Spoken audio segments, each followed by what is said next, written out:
सूचना केवल हमारे विचार हैं, वित्तीय सलाह नहीं। निर्णय लेने से पहले खुद शोध करें। किसी भी लाभ या हानि के लिए हम उत्तरदायी नहीं हैं।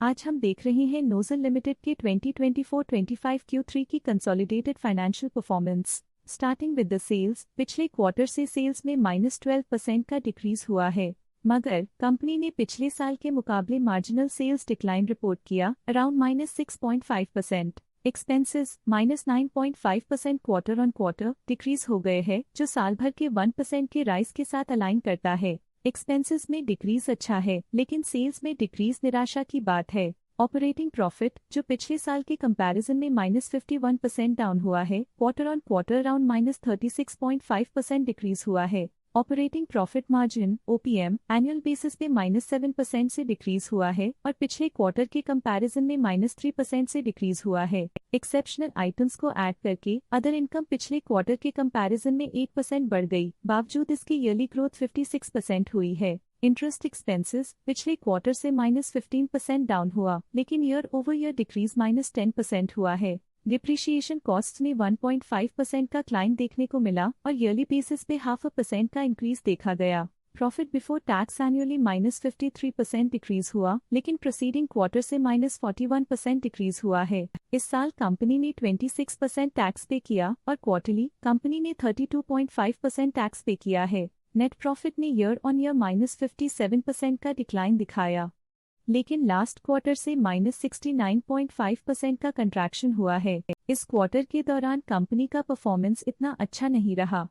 नेगेटिव नेट प्रॉफिट लॉसेस को इंडिकेट करता है। वहीं अगर एनुअल एनालिसिस की बात करें तो साल के दौरान कंपनी का परफॉर्मेंस अच्छा नहीं रहा। नेगेटिव नेट प्रॉफिट का मतलब है कि कंपनी प्रॉफिट के कंपैरिजन में नुकसान उठा रही है। अर्निंग्स पर शेयर (ईपीएस) में ईयरली -57.5% का डिक्रीज देखा गया, लेकिन क्वार्टरली में 70% की गिरावट भी नजर आई। इस क्वार्टर में कंपनी का ईपीएस इतना अच्छा नहीं रहा। नेगेटिव प्रॉफिट कमजोर एफिशिएंसी को दिखाता है। नोजल लिमिटेड के फाइनेंशियल स्नैपशॉट को रिव्यू करते हुए कुछ मुख्य ट्रेंड्स सामने आए हैं जो कंपनी की परफॉर्मेंस पे रोशनी डालते हैं। दिसंबर 2021 से दिसंबर 2024 तक नोजल लिमिटेड की फाइनेंशियल जर्नी में सबसे पहले बात करते हैं सेल्स की। इस साल सेल्स में -5% की गिरावट आई है और पिछले 4 सालों में भी -1.5% की गिरावट देखी गई है, जो एक लंबे समय तक गिरावट को दर्शाता है। 3 साल पहले के बढ़ती हुई सेल्स के बाद पिछले 2 सालों से सेल्स गिर रही है, जो ग्रोथ मोमेंटम बनाए रखने में चुनौतियां दिखाता है।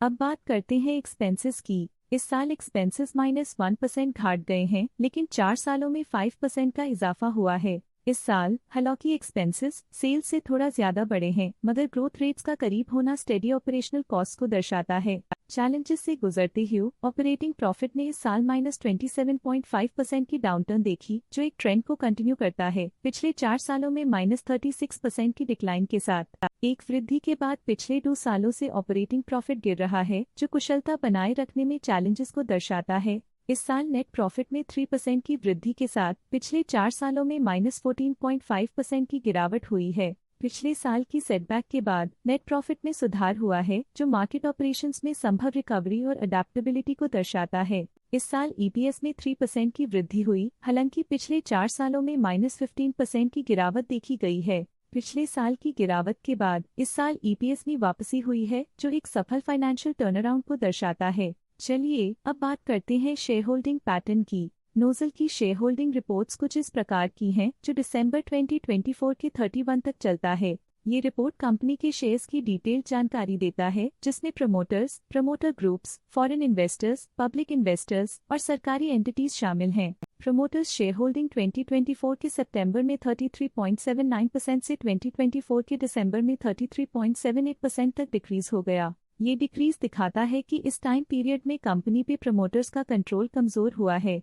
पब्लिक द्वारा हेल्ड शेयर्स का परसेंटेज 52.15% से इंक्रीज होकर 2024 के दिसंबर में 52.48% तक का इंक्रीज से देखा गया। ये चेंजेस स्टेट है कि पब्लिक की इन्वेस्टमेंट कंपनी में क्वार्टर टू क्वार्टर इंक्रीज हुई है। जब कंपनी के शेयर्स का मैक्सिमम हिस्सा पब्लिक के पास होता है, तब ये माना जाता है कि कंपनी कमजोर हाथों में है, जो बाजार की अस्थिरता और स्पेक्युलेटिव ट्रेडिंग को इंडिकेट करता है। डोमेस्टिक इंस्टीट्यूशनल इन्वेस्टर के शेयर होल्डिंग में थोड़ा डिक्रीज आया 2024 के सितंबर से 2024 के दिसंबर में, जो दिखाता है कि डोमेस्टिक इंस्टीट्यूशंस ने अपने स्टेक को -0.22 से डिक्रीज किया है। फॉरेन इंस्टीट्यूशनल इन्वेस्टर्स के शेयर होल्डिंग में थोड़ा डिक्रीज आया 2024 के सितंबर से 2024 के दिसंबर में, जो दिखाता है कि फॉरेन इंस्टीट्यूशंस ने अपने स्टेक को क्वार्टर टू क्वार्टर -0.1 से डिक्रीज किया है, जिसे पता चलता है कि उन्होंने अपनी इन्वेस्टमेंट्स को पुल बैक किया है।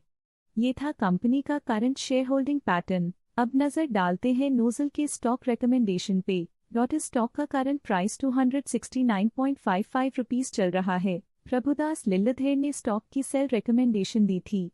उन्होंने स्टॉक का टारगेट प्राइस 209 का अनुमान लगाया था। रिकमेंडेशन के समय स्टॉक का प्राइस 223.65 चल रहा था, जो करंट प्राइस से 1.1% डाउन है। मोतीलाल ओसवाल ने स्टॉक की होल्ड रिकमेंडेशन दी थी। उन्होंने स्टॉक का टारगेट प्राइस 305 का अनुमान लगाया था। रिकमेंडेशन के समय स्टॉक का प्राइस 282.05 चल रहा था, जो करंट प्राइस से 9.7% अप है। आज के लिए फाइनेंशियल सेक्टर में इतना ही। देखने के लिए धन्यवाद। स्टॉक लेटेस्ट न्यूज अपडेट के लिए चैनल को सब्सक्राइब करें और वीडियो को लाइक एंड शेयर करें।